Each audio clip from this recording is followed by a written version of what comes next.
नमस्कार, मैं शिवानी रतूड़ी लाइव में आपका स्वागत करती हूं। स्वागत है। बिहार में आगामी विधानसभा चुनावों से पहले निर्वाचन आयोग ने मतदाता सूची के दुरुस्त करने के उद्देश्य से विशेष गहन मतदाता पुनरीक्षण अभियान चलाया है। इस अभियान के तहत राज्य भर में घर घर जाकर गणना प्रपत्र भरवाए गए ताकि एक सटीक और अपडेटेड वोटर लिस्ट तैयार की जा सके। लेकिन गोपालगंज जिले से जो आंकड़े सामने आए हैं वे आयोग की इस कवायद की गंभीर खामियों की ओर इशारा कर रहे हैं। गोपालगंज जिले में कुल 17.4 लाख गणना प्रपत्र समय पर जमा किए गए, लेकिन इनमें से करीब 10.4 लाख फॉर्म ऐसे हैं जिनके साथ कोई भी आवश्यक प्रूफ डॉक्यूमेंट संकलन नहीं किया गया है।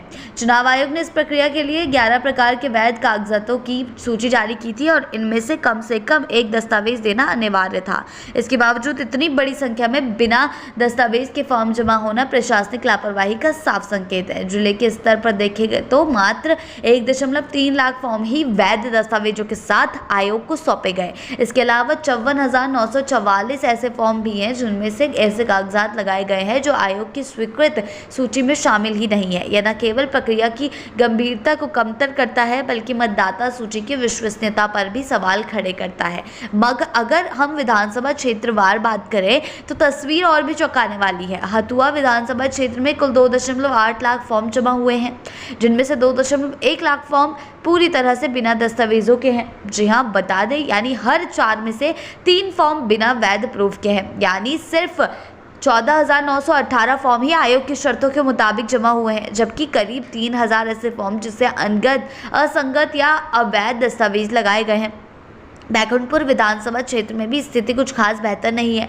यहाँ जमा हुए 2.9 लाख गणना प्रपत्रों में से 1.45 लाख बिना दस्तावेजों के जमा कर दिए गए, यानी लगभग 50% फॉर्म मानकों पर खरे नहीं उतरते। इसी तरह बरौली विधानसभा क्षेत्र में 2.7 लाख प्रपत्र जमा हुए, जिनमें से 1.5 लाख में कोई दस्तावेज नहीं लगाए गए। यहाँ केवल 9,717 फॉर्म ही आयोग द्वारा स्वीकृत दस्तावेजों के साथ जमा हुए हैं। इससे ये स्पष्ट होता है कि SIR की प्रक्रिया को लेकर या तो आमजन को पर्याप्त जानकारी नहीं दी गई या फिर संबंधित BLO और प्रशासनिक तंत्र की ओर से लापरवाही बरती गई। सवाल ये भी है कि बिना दस्तावेजों के ये फॉर्म कैसे स्वीकार किए गए? क्या ये केवल खाना पूर्ति थी या मतदाता सूची में मनमानी के लिए कोई जानबूझकर रास्ता छोड़ गया? निर्वाचन आयोग की इस महत्वपूर्ण पहल का उद्देश्य था पारदर्शी, त्रुटि रहित और अपडेटेड वोटर लिस्ट तैयार करना, लेकिन जिस तरह से बड़ी संख्या में बिना दस्तावेजों वाले फॉर्म जमा हुए हैं उससे इस उद्देश्य की साख पर बट्टा लगता है। यह न केवल चुनावी प्रक्रिया की निष्पक्षता पर असर डाल सकता है बल्कि आने वाले दिनों में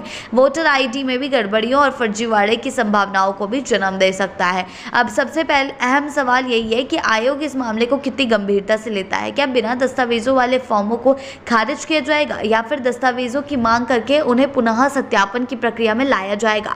आम जनता की भागीदारी को लेकर भी सवाल उठते हैं। क्या लोगों को सही दस्तावेजों के महत्व के बारे में समय रहते बताया गया है या फिर ये सब कुछ सिर्फ आंकड़े जुटाने की होड़ में किया गया है? SIR अभियान भले ही एक नेक उद्देश्य से फिर शुरू किया गया हो, लेकिन गोपालगंज से मिले आंकड़े इस बात का साफ संकेत है कि जमीनी स्तर पर इसकी क्रियान्वयन प्रक्रिया में भारी चूक हुई है। अब देखना ये होगा कि क्या सचमुच इसमें चूक हुई है या क्या कुछ प्रतिक्रियाएं इसमें अब सामने आती।